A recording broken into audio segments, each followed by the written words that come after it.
Bismillahirrahmanirrahim.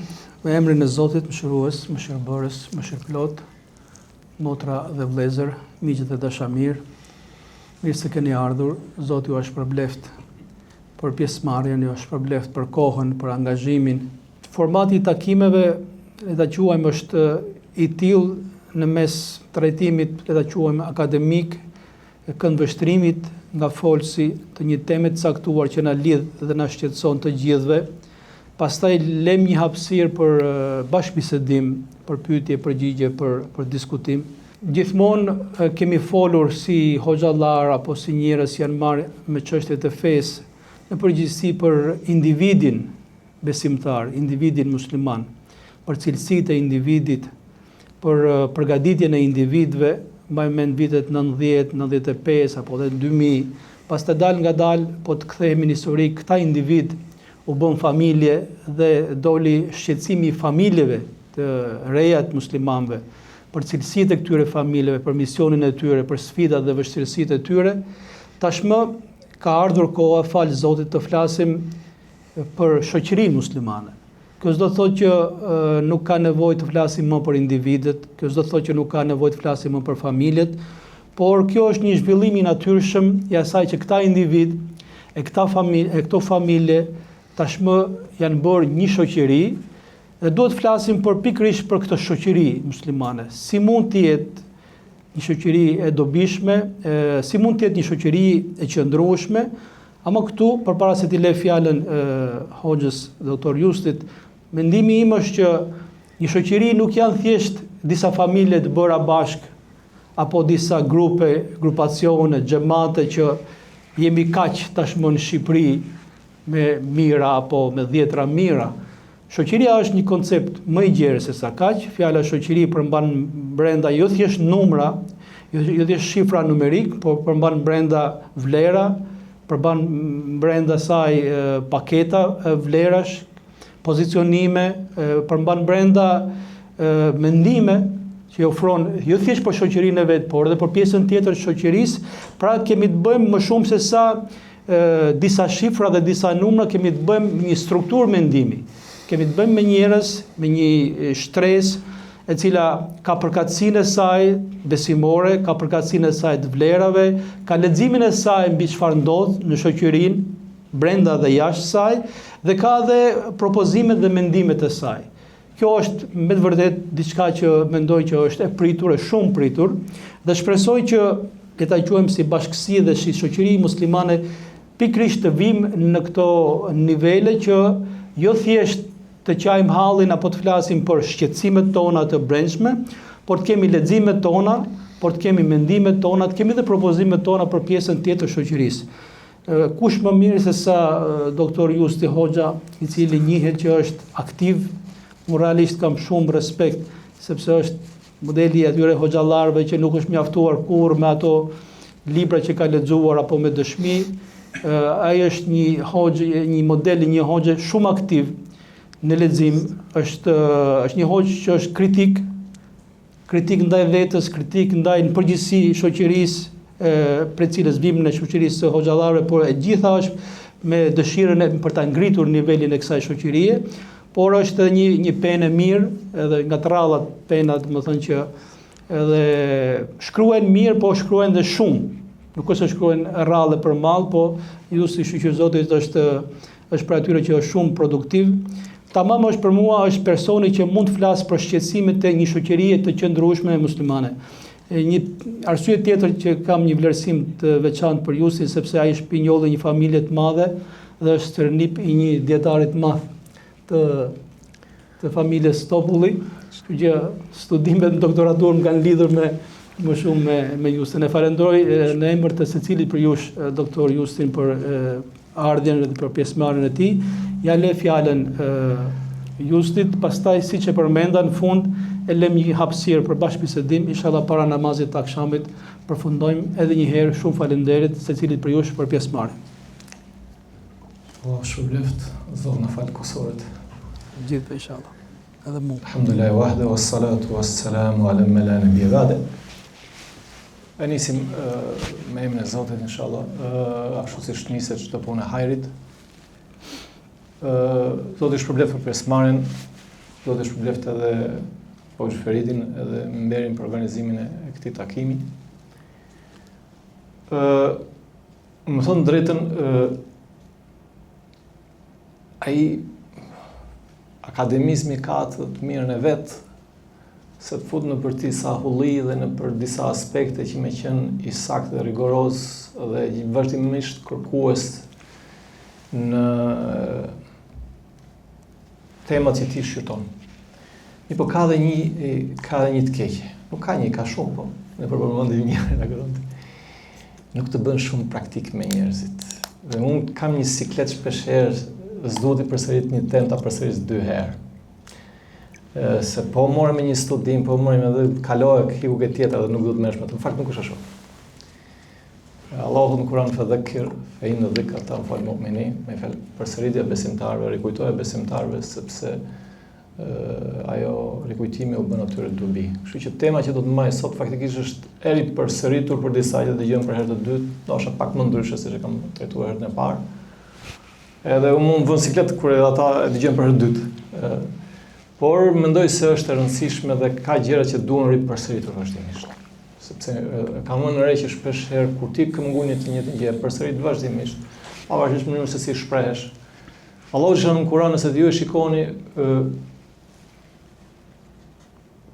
Kurani ka ripërsëritje të mesazhit hyjnor, vazhdimisht. Por mënyra e shprehurit shpesh herë ndryshon, pasi vjen nga qasje më të ndryshme. Po pse përsëritet? Pikërisht për atë që thotë Zoti në Kur'an, sepse i bën dobi njeriu. Dhe përsëritja është e rëndësishme për të ngulitur në kokë, për të treguar se sa e rëndësishme është tema. Kjo sa për hyrje. Për sa i përket temës që do të flasim sot, është një temë që përfshin 9 tema. Për secilën prej atyre mund të mbash leksione në vete, por mendoj se ka nevojë për t'i përmbledhur. Hoxha bërë një hyrje të rëndësishme, ma shkurtoj pak disa gjëra që do të thosha. Shoqëria njerëzore dhe Islami është fe e shoqërisë. Nuk i kushton rëndësi vetëm individit, i kushton dhe shoqërisë. Që në fillim Allahu xhallahu ka thënë në Kur'an inna khalaqnakum min dhakarin wa untha. Ju kemi krijuar juve një mashkull dhe një femër. Do thotë që shoqëria njerëzore lind nga bashkimi i 2 njerëzve. Dhe shoqëria njerëzore nuk është një shumatore e thjeshtë matematike e individëve. Ne nuk na bën shoqëri këtu pse jemi 50 veta apo 30 veta, thjesht një numër i caktuar. Na bën shumë më tepër se kaq. Nëse ne hypim në autobus, në tren, në avion, apo jemi diku në rrugë, në një shesh, mund të jemi me qindër më mirë aty. A jemi në shoqëri kjo? Jo. Sepse nuk është shumatore e njerëzve. Shoqëria është marrëdhënie që kanë njerëz mes tyre. Besimet e përbashkëta që ata kanë, parimet e përbashkëta që ata kanë, institucionet që e përbashkëta që kanë. Familja është qeliza e shoqërisë. Por familja nuk është thjesht një grumbull njerëzish, prindrit, fëmijët, gjyshit ndoshta apo pasardhësit, niprit. Jo, janë lidhjet që i mbajnë ata. Lidhjet e gjakut, marrëdhëniet e tyre, po themin e familjare, marrëdhëniet ekonomike e kështu me radhë. Kjo është shoqëria. Para shoqëria është shumë më tepër se sa shumatorja matematike e individëve që e përbëjnë atë shoqëri.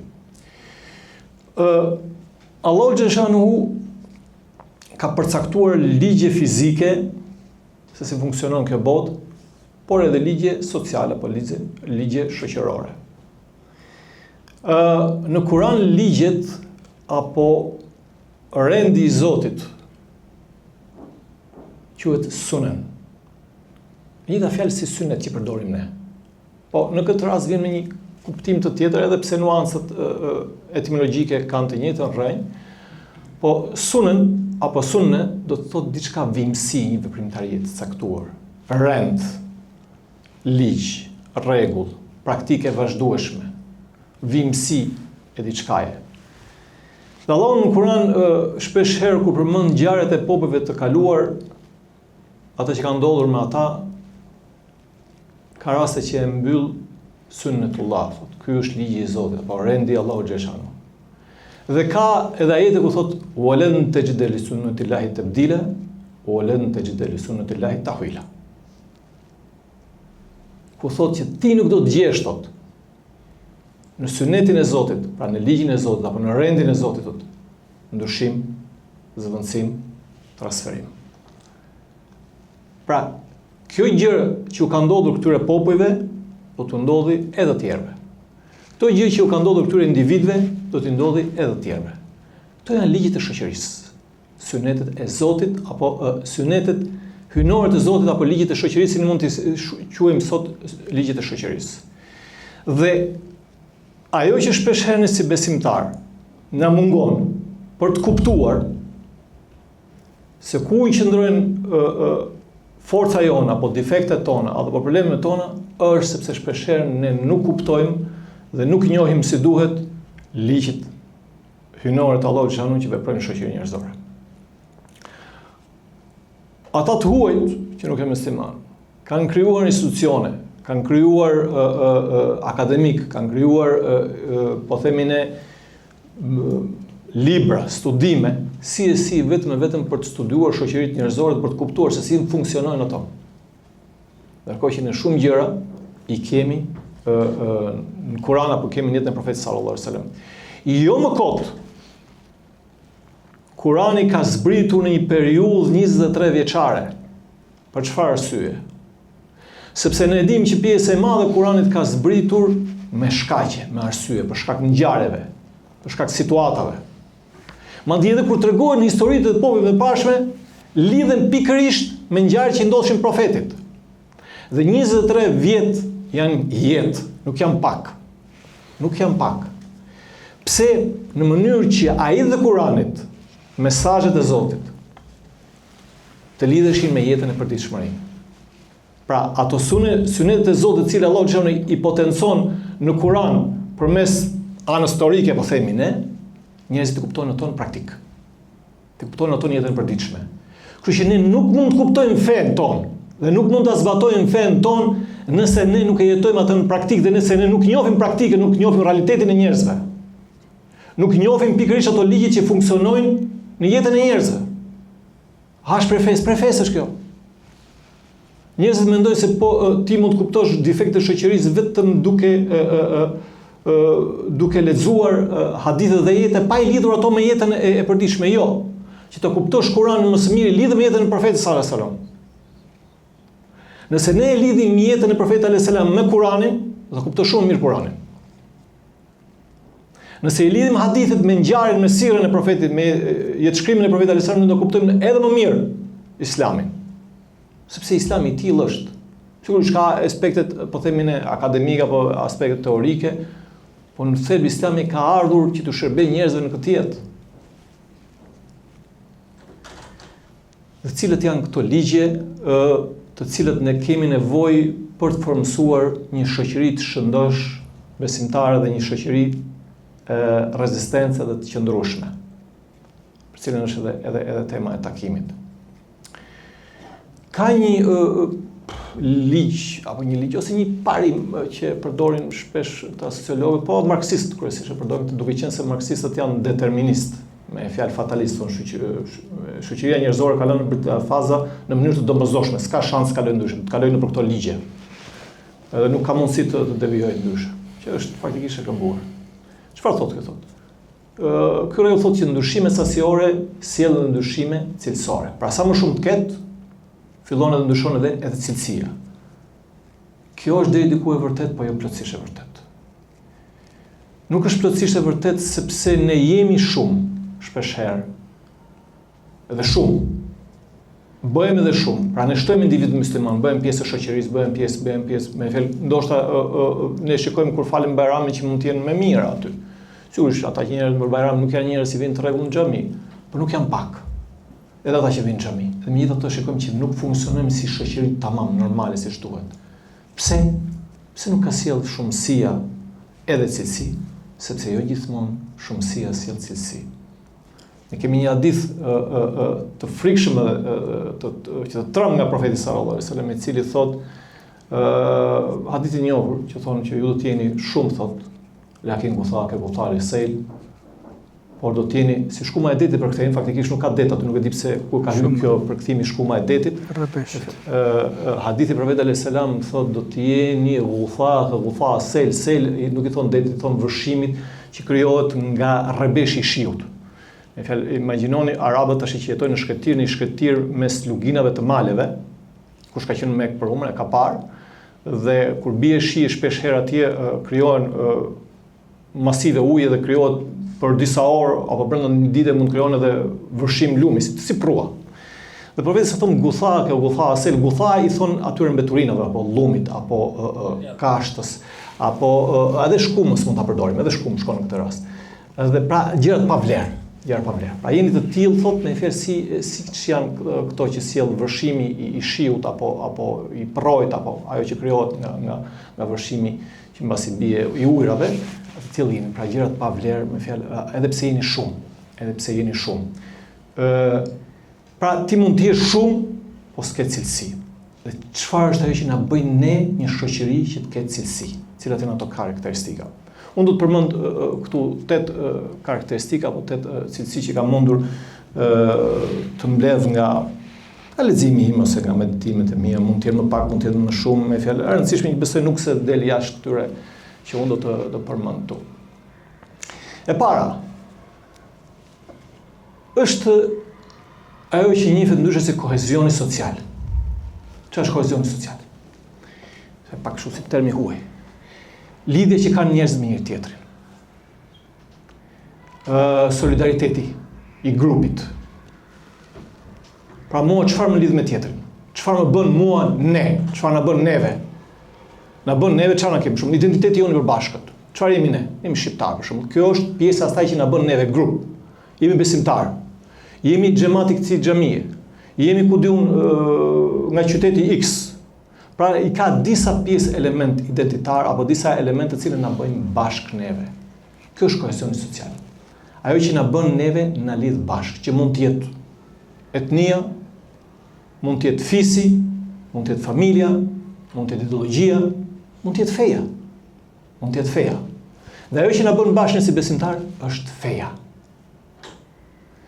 Ajo që kohezioni social apo solidariteti i grupit që e mban atë të disiplinuar rreth disa parimeve, disa elementeve identitare. Dhe kjo është pika më e rëndësishme e gjitha këtyre pikave që do të përmend.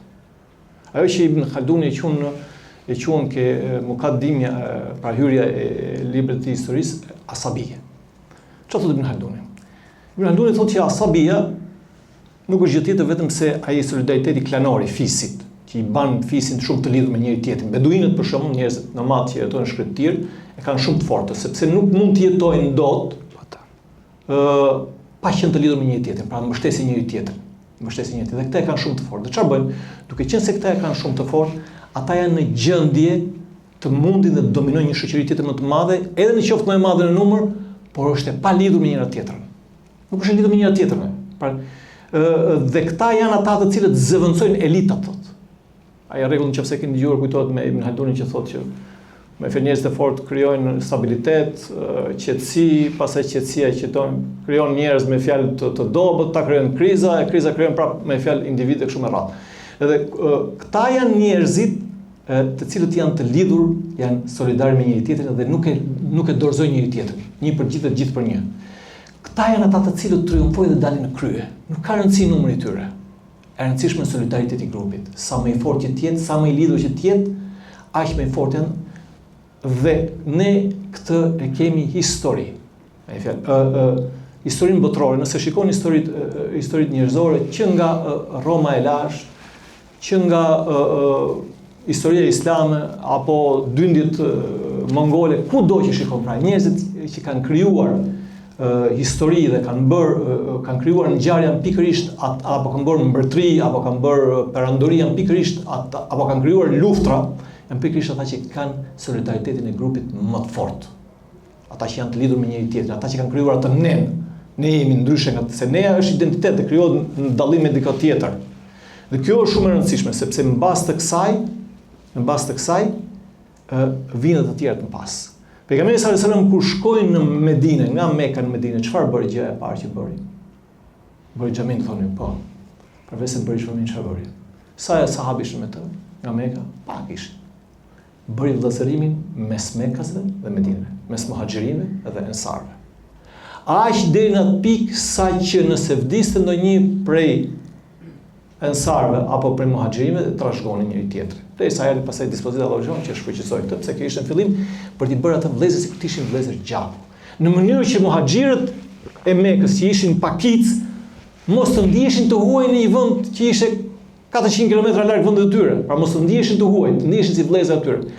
Dhe po mos ishte kjo, mendoni ju se kur profeti sallallahu alajhi wasallam ndroi jetë, kush u bë i parë muslimanëve? Të gjithë ata që bën parë muslimanëve kalifët ishin prej muhaxhirëve, Mekasve, Quraysh. Ndërkohë që ata jetonin mes Medinës dhe mes ensarëve që ishin shumicë. Si është e mundur që këta pakic të bëhen në krye të shumicës, të bëhen të parë të tyre? Ndërkohë që ka pas në Sakifët Beni Saad, me fjalë rasti ku mos profeti ndroi jetë profeti sallallahu alajhi wasallam, ka dashur një prej sahabëve që ishin prej ensarëve të bëjë i parë muslimanëve.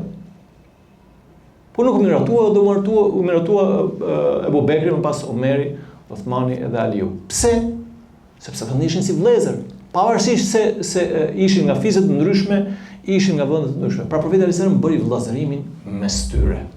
Sepse vëllazërimi është më i rëndësishmi, pika më e rëndësishme pra solidariteti i grupit, ajo asabie që thotë Ibn Halduni është shumë më e rëndësishme se çdo gjë tjetër. Ka një hadith të madh profeti sallallahu alajhi wasallam ku thotë kam lutur Allahun xhaleshanuhu të mos tre lutje.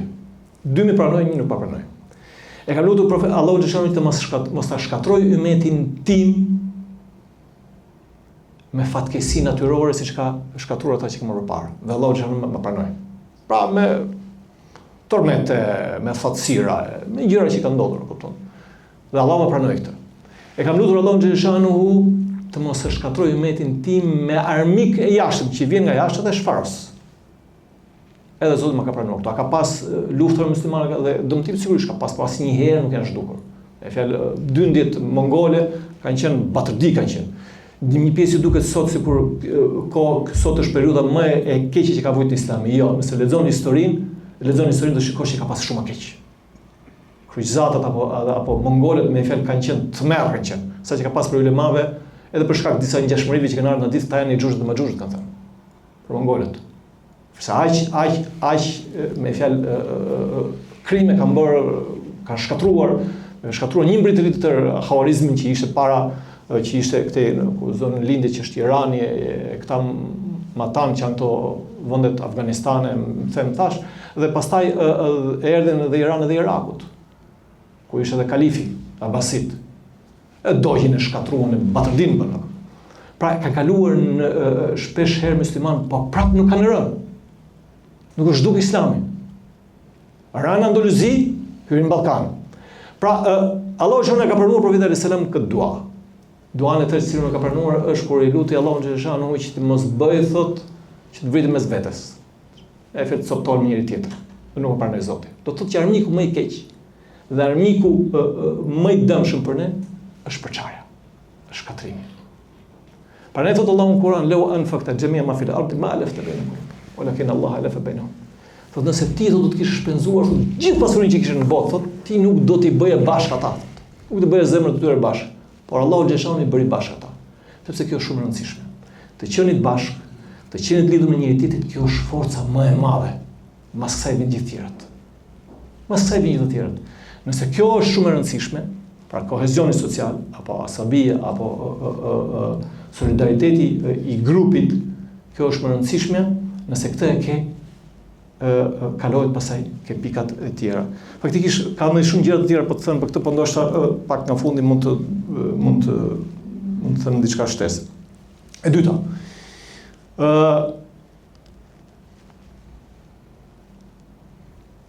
Ti mund të kesh asabien, pra mund të kesh kohezion social, mirë, po asnjë shoqëri nuk qëndron në këmbë nëse nuk ka institucione. Institucionet janë ato që mbajnë dhe kristalizojnë këtë asabie apo këtë kohezion social. Institucionet ato janë që japin vazhdimsi një shoqërie. Ne përmendëm mongolët. Mongolët kanë qenë, nuk dihet në historinë e njerëzimit që të ketë pas pushtues aq të mëdhenj dhe aq barbar dhe aq të shpejt sa që kanë pasur mongolët. Megjithatë, ata u shpërblën shpejt. 1, 2, 3 breza u mbyll.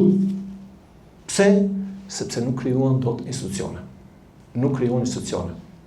Islami u përhap, krijoi institucione. Perandëria romane ka pas institucione. Shteti islam ka pas institucione. Çfarë institucionet? Para institucioni i kalifatit, pra institucioni politik i cili organizon njerëzit rreth një të pari. Pastaj janë kush? Janë shkollat, janë xhamiat, janë vakëfet, janë pasuria, si mblidhet, si shpërndahet. Pra çdo gjë se si organizohet jeta njerëzore është përmes institucioneve. Perandorit mund të bien, por nëse kanë institucione ngrihen prapë. Nga shembull më tipik në historinë njerëzore është Kina. Kina ka pas institucione shumë të forta. Atyre thonë konfucianizmi. Konfucianizmi nuk është fe, është etik, sjellje se si funksionon shoqëria njerëzore, si funksionon shteti. Dhe sot e kësaj dite Kina vazhdon të jetë shtet nga shtetet më të disiplinuara. Dhe kohezionin social e kanë shumë të fortë, pavarësisht se janë komunistë. Sepse pikërisht kanë institucione dhe institucionet e mbajnë shtetin. Liderët vdesin, perandorët vdesin, kalifët vdesin, profeti sallallahu alajhi wasallam ndroi jetë. Pa ajo që e mban në këmbë një shoqëri, janë institucionet. Një shoqëri pa institucione vdes, mbaron, nuk ka jetë gjatësi. Zakonisht ata që kanë po themi në solidaritetin klanor apo asabien e kanë të fortë janë shoqëri shpërthyese. Siç thash mongolët apo edhe arabët në fillimet e vet muslimanëve, por nëse kishin asabien të fortë. Mirë, por nuk të mbajnë gjatë.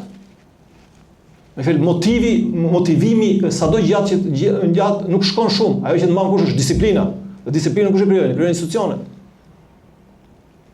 Ushtria Roma, ka qenë nga shtetet e perandorit më rezistuese në botë. Cila ishte arsye? Kishte institucione. Jo se këta tjerët ishin të dobët. Jo, kishin ata fortë. Ishin institucione, disiplinë. Përmes institucioneve ata mbajtën shtetin. Dhe nëse i përmbledh të dyja këto me një thënie të Umar ibn Khattabit që unë përsëris vazhdimisht, sepse besoj një pjesë e njerëzve dhe ke mësuar përmendsh kur e them, Umar i thot la islam illa bil jamaa wala jamaa illa bil imara wala imara illa bil ta'at. Thot nuk ka islam pa xhamat. Nuk ka islam pa xhamat. Vim ke pika e parë, asabia ose kohezioni social. Dhe nuk ka xhamat pa imare. Imare kush është? Institucioni. Pra ti nuk mund të bësh islam, nuk mund ta jetosh dot islamin, sepse ti ku do japësh zakatin? Ku ta falësh Bajramin? Si do fillosh Ramazan? Mund ta fillosh si individ, namazin me xhamat, namazin e xumas, haxhin, zakatin dhe shumë ibadete të tjera ti nuk i kryen dot vetëm se kur ke komunitet xhamat. Pra nuk ka islam të plot, të përmbushur vetëm se kur ke xhamat, thë Umari. Dhe ti nuk ke xhamat, nuk mban xhamat vetëm se kur ke imare. Pra kush imare? Institucioni. Pra udhëheqësia. Dhe nuk ka imare institucion vetëm se me bindje. Pra do bindesh rregullave që ka institucioni. Dhe institucionet janë të shumta, siç e thash, me fjalë. Duke nisur që nga xhamia, duke nisur që po themin nga gjykatat, sistemet po themin të financiare, administrata, shkollat, vakëfet, gjithashtu çdo gjë që funksionon përmes rregullave të caktuara është institucion. E treta, institucionet nuk mbahen pa drejtësi. Drejtësia është një themelet në cilën mbahet bota. Është një themelet që mbahet bota. Dhe Islami ka folur për drejtësinë me ajete dhe hadithe të shumta. Dhe me që nuk duhet zgjatem për treguar se sa e rëndësishme është drejtësia dhe sa e pa rëndësishme ose sa e keqe është padrejtësia, mjafton me një hadith profetit alayhis salam edhe një thënie të shehtë sa Ibn Taymija. Pejgamberi sallallahu alajhi wasallam ju e dini që thotë pa të vjedhur një grua në kohën e pejgamberit alayhis salam dhe njerëz ndërhyjnë që mos ta dënonte. Dhe profeti sallallahu alajhi wasallam u irritua, u nxeh. Dhe tha, ata njerëz që kanë qenë para jush janë shkatruar, tha, sepse kur vjedh ai fisniku, ai paria ndërmjet tyre, thot, e falni, thot. Ama kur vjedh ai dopti, e ndëshkone, thot. Janë shkatruar pikërisht se nuk kanë mbajtur drejtësi. Nëse Fatime bie Muhamedi do të vi thonë të prit çadorën në sajt parë. Me fjalë që të zbatoj drejtsinë rreth parë ke vetja ime. Dhe një shteti, asnjë lloj shteti nuk mbahet pa drejtësi. Dhe drejtësia është ajo që jep legjitimitet edhe parisë. Sepse në momentin që nuk ka drejtësi, ajo paria shikohet nga pjesa tjetër e shoqërisë si zullumqare, si oligarkë që i shfrytëzojnë dhe i shfrytëzojnë pjesën tjetër për interesat e tyre. Ama kur ka drejtësi, njerëzit kanë besim ke njëri tjetri. Dhe kanë besim edhe ke institucionet. Në momentin që njerëzit kanë besim ke njëri tjetri, kanë besim tek institucionet, kjo vendoset përmes drejtësisë. Sheikh Islam Temia thotë që Allahu xhaleshanuhu thuhet, edhe e përdor si këto janë për atyre thënëm që nuk janë thënie profetike, por janë për syneteve të Zotit, janë për ligjeve të Zotit që funksionojnë në këtë botë dhe pavarësisht se mund mos jenë hadithe, pavarësisht se mund mos jenë ajete të drejtë për drejta, janë të vërteta. Çfarë thotë Ibn Temia? Thotë që Allahu xhaleshanuhu jep vazhdimsi dhe qëndrueshmëri një shteti qafir të drejtë, që është i drejtë. Dhe nuk jep vazhdimsi dhe qëndrueshmëri edhe një shteti që është musliman por është i padrejtë. Kjo botë thot mbahet me kufër dhe me drejtësi, por nuk mbahet me islam e padrejtësi. Si është e mundur që të jesh edhe me islam e padrejtësi, po bëhet sepse mund të jesh musliman, e fal namazin për vete, po s'do të dish ti se ka korrupsion, se ka drejtësi, ka padrejtësi, s'do më ditë siç ka në shumë vende arabe, në vende muslimane. Nëse bëjmë një lloj testimi, që është bërë një lloj testimi për të treguar se sa është zbatueshmëria e shariatit apo e ligjeve të islamit duke u nisur nga parimet e drejtësisë në disa vende perëndimore, edhe pse nuk janë muslimane, në disa raste është më i lartë përqindja se sa në vendet arabe dhe muslimane. Pse? Se ka më shumë drejtësi. Edhe pse ata janë kufër apo janë shirk. Drejtësia është baza themeli me cilën mbahet qielli dhe toka. Kur profeti alayhis salam u çoi një nga sahabët që të merrte atë detyrimin që kishin nga ata jehudët, Hajberda donin ta korruptonin atë sahabin, dhe të hynin të thonin që mos merr këtë, keq merr kaq sepse ne po t'japim ty me fjalë këtë. Siç bëhet zakonisht. Edhe ai i tha, vallahi tha nuk ka njerëz që unë urrej më tepër se sa ju tha. Unë nuk i du juve thos. Ama tha, unë pasha Zotit nuk hyn hak juve thot. Nuk hyn hak asnjë gjë juve. Edhe ato torrojën thot, po, me këtë thot qëndron qetë toka. E din ata, ta kishin dije. Apo ka dije ata s'ka njeri, po pavarësisht se janë Zot na rujta, kupton? Kështu që drejtësia është themeli mbi të cilën qëndron shoqëria. Përndryshe nëse nuk ka drejtësi, fillon edhe shemet çdo gjë. E katërta është ekonomia. Pa ekonomi nuk hecet. Ushtrit duan të hanë, nuk luftohet pa bukë. Dhe Islami edukon asketizmin, po jo varfërinë. A ka lidhje mes asketizmit dhe varfërisë? Sigurisht ka lidhje mes asketizmit dhe varfërisë. Por asketizmi është edhe zgjedhje personale, ndërsa varfëria mos jetë zgjedhje personale. S'kam jam i varfër, s'ka mundësi. Jo. Profeti alayhis salam nuk ishte i varfër. Ishte asket. Ka dallime të qenit, shumë dallime të mëdha të qenit asket dhe të qenit i varfër. Ne kur lexojmë jetën e profetit duket tamam jetë e një të varfër, po jo se ishte i varfër profeti alayhis salam. Do thosë se s'kishte mundësi, jo, ishte zgjedhur të ishe asket, mos jetonte me pasuri. Do të thotë që ti pasurinë ta kesh në dorë dhe jo në zemër. Dhe pejgamberi selam ishte tregtar. Dhe sahabët e tij më të mëdhenj ishin tregtar. Dhe rëndësishme është që besimtarët të bëhen të pasur, por pasurinë jo ta kenë në zemër, ta kenë në dorë. Dhe kur pasuria nuk kthehet në qëllimin vete, por është mjet dhe i shërben kauzës. I shërben kauzës. Kur i shërben kauzës, atëherë ka pasuri vlerë. A ka musliman këtu në rrethin ton, po themi ne në Shqipëri që janë pasur ka me miliona ka. Po mirë, po ka, pra kemi ne probleme, kemi kështu e kemi ashtu me zor mbledhim lekë, domethënë ka, po sepse problemi është se a e kanë pasurinë ata qëllimin vetvete apo kanë diçka dytësore dhe e kanë parësore kauzën e Islamit për të mbështetur fenë.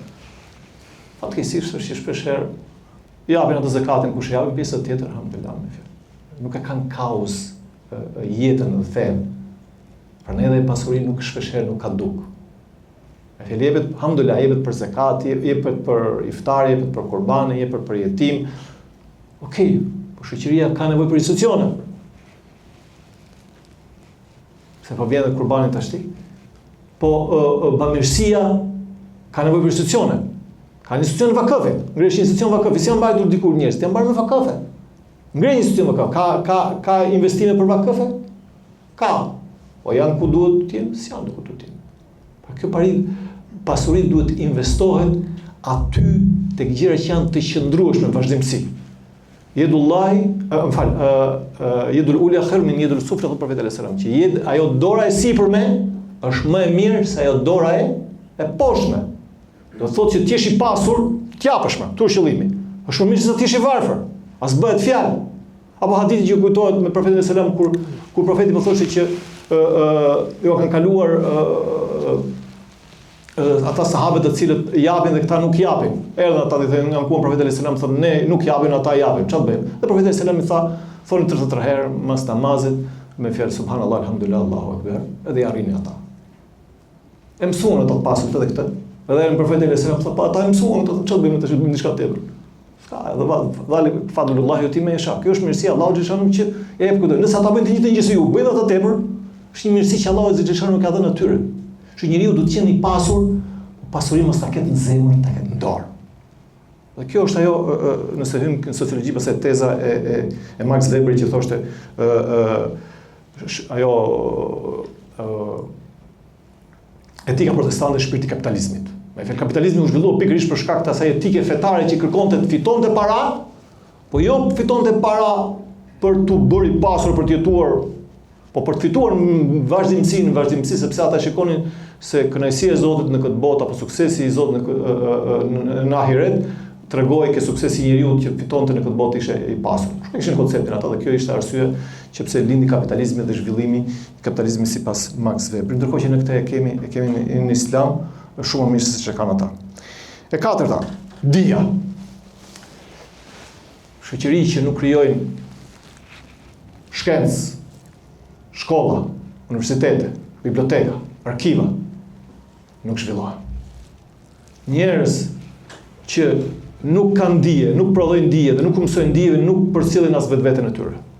Pra nëse ne duhet të trashëgojmë veten tonë, shoqërinë tonë, duhet të prodhojmë dije, shkencë. Muslimanët kanë ardhur deri ku kanë ardhur për shkak se prodhojnë dije. Momenti që lë dije, ngelesh. Nuk ka nevojë të flas për dije, çfarë rëndësie ka dija, sepse Kurani ka filluar me dijen. Dhe ka filluar me dijen edhe mbaron me dijen, edhe dija, kërkimi i dijes çon xhenet. Me fjalë hadith e profetit alayhis salam ai dhe Kuranit edhe rëndësia që ka dije nga të gjithë. E gjashta. Pika e 6, integrimi. Çfarë është integrimi? Shoqëritë kanë nevojë mos jenë të mbyllura brenda një klani të saktuar, po të integrojnë anëtar të ri. Pra të fusin vazhdimisht të ri. Atë që bëjmë ne, që duam të ftojmë njerëz në xhenet, t'i afrojmë njerëzit në fe dhe bëjmë besimtarë të ri, sepse shtimi i numrit të njerëzve është begati. Sepse shpesh herë ata që hyjnë mund sjellin një frymë të re, mund të jetë njerëz të aftë, mund të kenë njerëz me kapacitete që ti ndoshta nuk i ke. Për shembull ne kemi shumë në kohën e pejgamberit sallallahu alajhi wasallam, momenti kur u bë Hamzai që u bë musliman, apo kur u bë Umar ibn Khattabi u bë musliman, apo dhe shumë të tjerë. Duke i shtuar rradhët. Dhe Islami është një nga fetë që integron më së miri njerëzit. Sepse Allahu xhallahu nuk bën dallim në Islam, nuk bën dallim ndërmjet arabit dhe jo arabit, të kuqit dhe të ziut, të barit edhe të verdhit fare. Dhe ne e dim që në Islam shumë prej ulemave të Islamit nuk kanë qenë fare arab. Prej imamëve të hadithit, prej imamëve të tefsirit, apo prej imamëve të fikut, Bahriu, Muslimi, Tirmidhiu, apo Ebu Hanifja, Sibawayhi, edhe gjuhës arabe. Gjuhës arabe, pra. Imagjinojmë, babai i gramatikës arabe njihet Sibawayhi. Sibawayhi ishte pers në origjinë, nuk ishte arab. Pra, nëse kthehemi Islami ka integruar njerëzit dhe i shton që i bën pjesë të tij. Në Islam u futun arabët, u futun mongolët. Mongolët u bën muslimanë. Kurdët, turqit, osmanët që kemi. Osman, s'është identitet etnik. Afrikanët, bizantinët, shqiptarët, kinezët, indianët. Nuk pati problem fare. integroj Islamin më së miri, të gjitha brenda Islamit. Kështu që integrimi është pjesë e shtimit dhe e fuqisë dhe krijimit të një stabiliteti në shoqërie që ka vazhdimsi. Pika e 7 dhe e parafundit është mbrojtja. Nuk ka shoqëri, nuk ka komunitet që mos ketë hasë me armiq. Jashtë më përbrëndshëm. Vazhdimisht ka njerëz që së duan, ka njerëz që kanë bindje të tjera, dhe do të luftojnë. Duhet mbrojtur.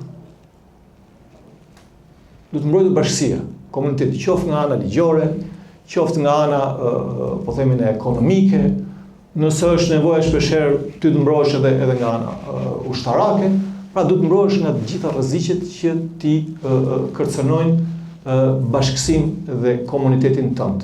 Si mbrohet kjo? Pikërisht përmes atyre të parave.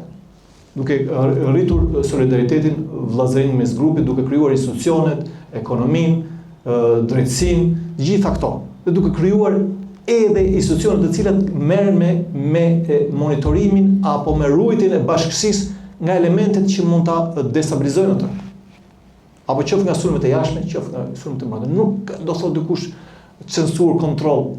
Këto muhabete pa lidhje. Nëse ti do të bësh shtet, do të bësh shoqëri, do të truash një komunitet, ti do të duhet ta mbrosh atë. Përndryshe ti rrezikohesh. Përndryshe ti jeton si individ, apo si thon ata që feja është çështje personale. Çështje zgjedhje individuale nuk më intereson. Nëse është çështje individuale, atëherë kjo nuk është Islam. Nuk është Islam. Islami është xhamat. Islami është xhamat. Dhe pika e 8 dhe e fundit është përshtatja. Shoqëri të cilat nuk përshtaten, atrofizohen, ngurcohen, e kanë vdesin. Nuk mundet të ti përshtaten kohës, sepse shoqëria njerëzore është vazhdimisht në ndryshim. Kur them në ndryshim, nuk ka për kuptim atë konceptin modernist progresivizmin, që njeriu gjithmonë shkon në përmirësime, shkon në gjëra. Jo.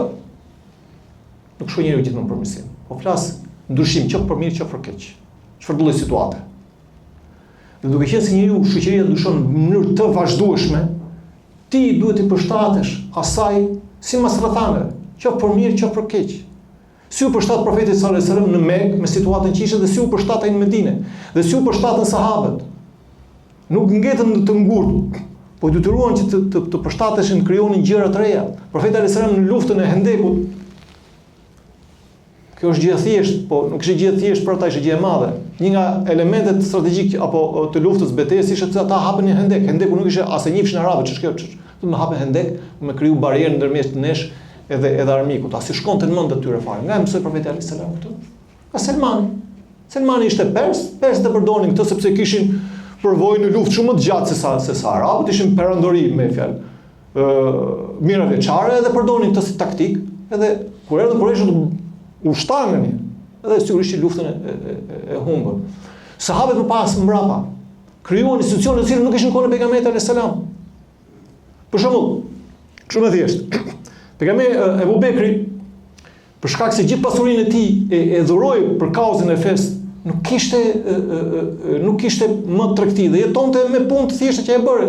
Mi po kur u bë kalif, i thonë me çfarë bën? Ti je kalifi i muslimanëve. Po unë do të jetoj, tha, ka familje për të mbajtur. Prit një herë këtu. Po me këto punë të shit, kush do merret? Edhe me këto s'mund t'i bësh ti dy. Atëherë hajtë saktojmë një rrogë. Nga Beitul Mal muslimin, pa nga shtëpia po themin nga institucioni i zakatit apo i pasurisë muslimanëve. I caktoi një rrogë. Kisha rrogë kopën nga Pejgamberi, s'kisha rrogë kopën nga Pejgamberi.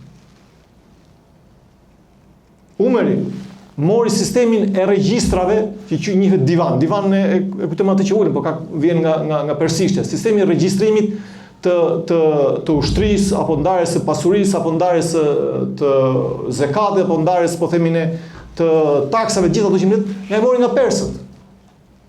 E mori nga persët. Kur u çlirua apo u mor po themin Iraku, sapo patën debat me të. Thonë du t'ja ndash tokën në plashin e luftës edhe tokën du t'ja ndash luftëtarëve. Umeri kundërshtoi, tha, si mund të ndaj tashin sa jemi ne që ta marrim ditë tokën jemi pak. Dhe nëse nuk do ja ndajmë këtyre, thotë, po ata njerëz që jetojnë aty, me çfarë do jetojnë ata? Pastaj kush do punojë këto? Këta janë njerëz e vendit dhe këta din ta punojnë më mirë. Dhe din të shërbejnë më mirë. vendosi një taks me shërbimet, atyre u shërben, neve në shërben vazhdojmë punën.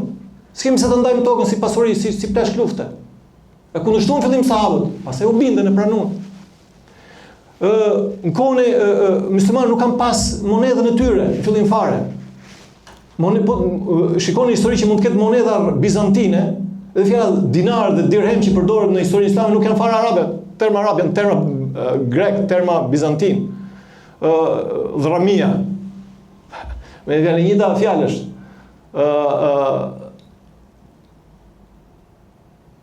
Gjen monedha të kohës Bizantit, ku janë ka koknat i perandorit dhe ka në krah aty la ilaha illallah. Do thotë që ishin përshtatore, se nuk kishin.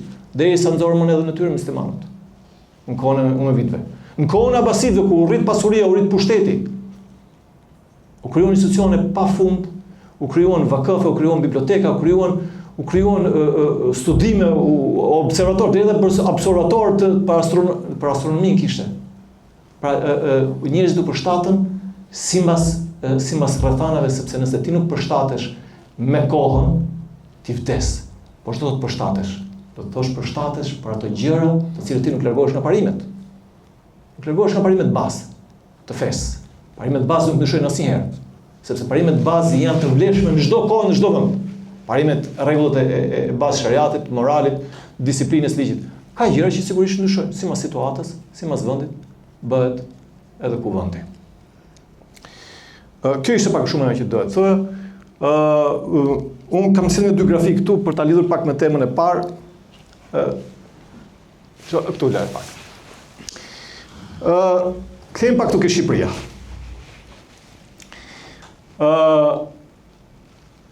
Një nga problemet që kemi ne si shqiptar, ky është grafiki i përshtatur në Shqip, sepse mund ta gjeni në anglisht edhe shumë detajuar. Këtu pak vende janë. Bërë një studim, është këta institucione që merren me sociologji dhe me studimin bëjnë anketimin në mbar botën për vlerat.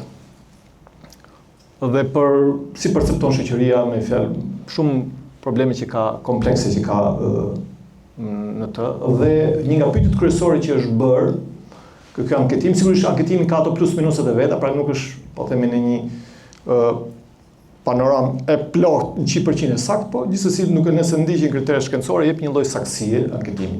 Dhe pyetja kryesore që kanë qenë njerëzit është sa mund t'i besosh pjesës tjetër të njerëzve, shumicës së njerëzve. Sa mund t'i besosh? Dhe këto janë rezultatet. Këtu janë 91 vende faktikisht, këtu nuk janë ato që janë më lart dhe ato që janë më poshtë. Më lart është Danimarka me 73.9, po 74% po themi ne, ku shumica e njerëzve thonë që mund t'i besosh pjesës tjetër të njerëzve. Shikoni kush vjen, Norvegjia, Finlanda, dhe Kina, Suedia, Islanda, Zvicërlanda, shikoni. Gjithë po shkojmë deri tek Austria. Çfarë bën dallim me këto vende juaj? Gjitha këto vende që janë, nga Austria deri ke Danimarka, ka dhe tjera. Këto janë vende që kanë zhvillim ekonomik më të mirë. Kanë qëndrueshmëri, kanë ligj, kanë drejtësi, kanë besueshmëri mes njëri tjetrit. Dhe të jeni të bindur që kur njerëzit, sepse njerëzit besojnë ke njëri tjetri. Në momentin që besojnë ke njëri tjetri, besojnë edhe ke institucionet. Në momentin që besojnë ke institucionet, thotë që ka drejtësi. Dhe ekonomia dhe zhvillimi janë korelacion, pra kanë lidhje të drejtë për drejtë. Nëse njerëzit kanë besueshmëri ke njëri tjetri, edhe tregtia është më e mirë, edhe biznesi është më i mirë. Sepse ka vlerë fjala, ka vlerë kontrata, ka vlerë ligj. Këto kanë vlerë, dhe prandaj edhe njerëzit kanë besueshmëri ke njëri tjetri, besim të lartë, dhe prandaj edhe këto vendet janë nga më vende të zhvilluara. Ky është një elementet kryesor. Nuk mjafton vetëm thjesht të kesh pasuri natyrore. Mund të kesh pasuri natyrore. Mund të kesh shumë gjëra. Po besueshmëria, pra besimi social është shumë i rëndësishëm dhe të gjitha këto vende shikoni.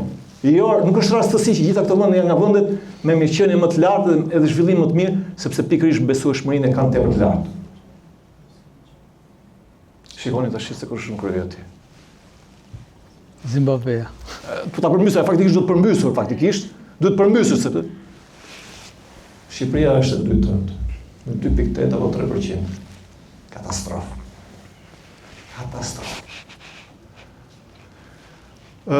Lëvizje pak atë grafikun tjetër. Ashtu. A do thotë që shqiptarët nuk kanë besim ke njëri tjetri? Po, do të thotë. Po përveç kësaj, do të thotë që besimin ata, jo se nuk kanë besim fare, po besimin e kanë të kufizuar në rreth të ngushtë. Ke vëllezërit, ke shoqëria, ke familja, ke fisi, ke ata që besojnë, por nuk e kanë ke pjesa tjetër e shoqërisë. Nuk e kanë fare ke pjesa tjetër e shoqërisë. Pra do të thotë që pjesën më të madhe e shoqërisë ata nuk i besojnë. Po besojnë dhe duke mos i besuar njëri tjetrit, dhe besuar vetëm klanet e tyre, çfarë krijon kjo? Kjo krijon që ti funksionon përmes rushfetit, përmes njofjeve, nuk funksionon përmes institucioneve, përmes korrupsionit. Gjitha këto krijojnë gjithë probleme që ne kemi. Fillon nga 98-a, sigurisht ai statistikave parshme, ajo fillon që nga 1984, po në 84 ka pas mundësinë bëj njëri anketim këtu në Shqipëri, ishte koha e komunizmit, megjithatë këtu fillon nga 98-a, 2004, 2010 dhe 2022. Me efekt nga 24% që kemi qenë atje, kemi përmbritur ke 3%. Të shikoni si ka shkuar rënja. Dhe cila është arsyeja që ka shumë kjo rënë? Kemi qenë diçka më mirë, kemi rënë poshtë. Arsyetimi që jepte ata që kishin bërë grafikun është për shkak të institucioneve. Momenti që njerëzit nuk kanë besim te institucionet, kjo përkthehet e mos besim tek njëri tjetri, sepse njerëzit e lidhin institucionet me njerëz, me individët. Kjo është qeveria Berishës, kjo është qeveria Ramës, kjo është qeveria atij, ky është i këtij, ky është atij, dhe duke mos pasur besim tek ata individët, nuk kanë besim edhe tek institucionet. Më besoj se një nga problemet që kemi ne si shqiptar, që reflektohet edhe tek ne si shqiptar musliman, është pikërisht ky është problemi më i madh që ne kemi. Ne nuk besojmë tek njëri tjetri. Besojmë vetëm tek ai kushuri im, ke miku im, dhe ne prandaj nuk formojmë dot atë shoqërinë që ka kohezion, që është themeli i krijimit të një shoqërie të qëndrueshme, qoftë kjo islam apo çfarë do qoftë. Zotë shpërbleft. Ju falenderoj të gjithëve për pjesëmarrjen, edhe bashkë ju falenderojmë doktor Justin për ardhmën dhe për trajtimin e këtyre, le të quajmë deri të shqetësime të përbashkëta. Leoni të them diçka që është jo se ishte dekurajuese, po Jusi është doktori që tregon realitetin se si është të dhem apo nuk dhem, dhe kjo është e veçanta e tij, zoti Rujt. Por përdesa e ndjem një dhimbje, kjo prapë është një shenjë e mirë. Se tregon që jemi gjallë, nuk kemi vdekur akoma. Të paktën kështu e shoh. Kemi disa motivues, më thënë myshde shumë të mëdha, kemi një fe që është shumë komunitare, e synon komunitetin, bashkësinë, si brenda vetës, po e synon dhe orientimin e bashkësisë jashtë vetës. Po të shikosh ritualet tona nuk ka asnjë organizim botror, asnjë fe botrore që ka një organizim të tillë në nivel bashkësie, dhe të gjitha i ka motivuar me sevape, me shpërblime të kësaj bote dhe botës tjetër. Kjo është inkurajuesi ndoshta më i madh. E dyta e përmenda, përdesa ne kemi mbritur në Shqipëri të diskutojmë shqetësime të tilla, unë shikoj pjekuri, unë shikoj arritje, edhe pse na dhem edhe ndjem dhimbjen, po prapë e shikoj nga aspekti pozitiv. Dhe e treta është që aty këtu, edhe pse jo në nivel demonstrativ, ka tentativa për të formuar institucione, edhe pse janë shumë pak. Nëse do ta përmbledhja kryefjala që përmendi Justi dhe unë i bashkangjitëm totalisht në të, është që tashmë është koha e institucioneve. Institucionet nuk janë thjesht struktura, nuk janë thjesht numra, nuk janë thjesht, le të quajmë shoqata kështu me radhë. Institucioni është ajo që na bën të ndihemi që kemi përkatësi, po që mund të ftojmë dhe të tjerët në këtë lloj përkatësie. Kështu që shpresojmë që të gjithë të jemi si puna e saj Milingonës, e cila me atë fuqi që kishte mundoi të fikte një zjarr të madh që ishte ndezur, e kur i thanë që ti mendon që ke për ta fikur gjithë atë zjarr të madh, jo tha nuk e fik dot, po të paktën dua të përcaktoj rreshtin ku do të rreshtohem, si më thënë. Kështu që Zoti na bof për atyre që me aq ujë që na ka dhënë Zoti, me aq mundësi që na ka dhënë Zoti, të kontribuojmë për mirë për këtë. Edhe vinë ditë më të mira dhe për brezat që do të na pasojnë. Edhe një herë Zoti është përbleft gjithë me të mira, edhe një herë Zoti është përbleft Justi, dhe do kemi gjithmonë nevojë që të elaborojmë këtë tema, sepse tashmë ka ardhur koha të flasim për shoqëri dhe nuk mund ta mbarojmë me një takim të gjitha këto shqetësime që u diskutuan. Shumë faleminderit. Selamun alejkum wa rahmatullah.